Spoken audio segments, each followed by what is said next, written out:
Hello students, so welcome back to our discourse analysis class. So today we're going to discuss about the scope of discourse analysis with me, Pak Afif Ikhwan Muslimin. So to understand the scope of discourse analysis, we can take a look at the definitions of discourse analysis by Douglas A. Demo, 2001. As we can see here that DA or discourse analysis is the examinations of language used by members of speech community.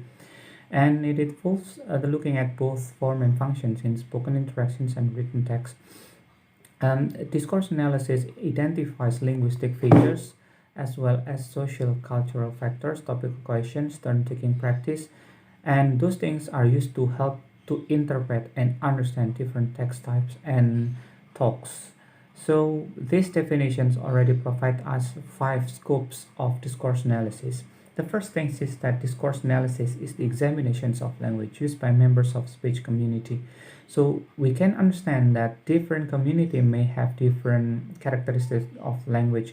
So it means that there is also varieties of language used when they speak in interactions or communications, or maybe they provide a written text. So it's going to be very interesting to find out the patterns on the different communities' language. The second scope of discourse analysis is about looking at both language form and functions. There is also a possibility that a form is the result of use of functions. Someone have an intentions or a need to deliver something with different situations, which means that there is a functions.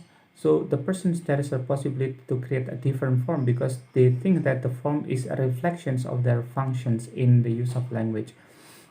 So based on the definitions in the previous discussions, we can understand that discourse analysis is not only about analyzing the descriptive product of the language, but also about how it is used in a real life situations. So functions is very important to be understood in discourse analysis.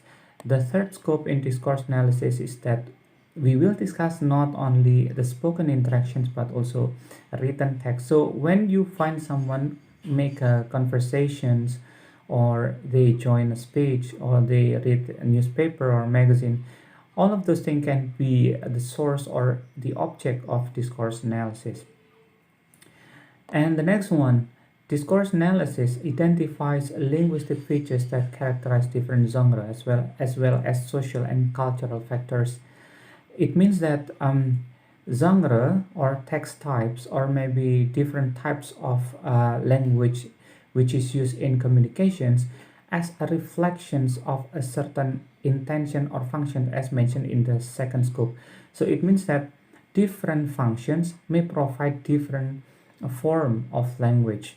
So there is also linguistic features that especially used in a certain discourse. For example, when you would like to talk about and your experience, of course you will use recount as your genre, which means that you will use past tense as your linguistic features, not present tense, because it's something happened in the past.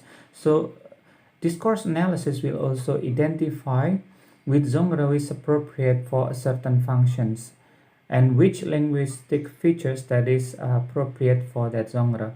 And the last scope is that discourse analysis in written text will discuss for some topics like the development of topic, cohesions across sentence. So sometimes when someone would like to deliver ideas in a written form, they have to pay attention to how the topics is developed so that the audience or the reader will get the idea easier. And also they have to try to make a link between ideas so that the idea will flow successfully to the reader or the audience mind.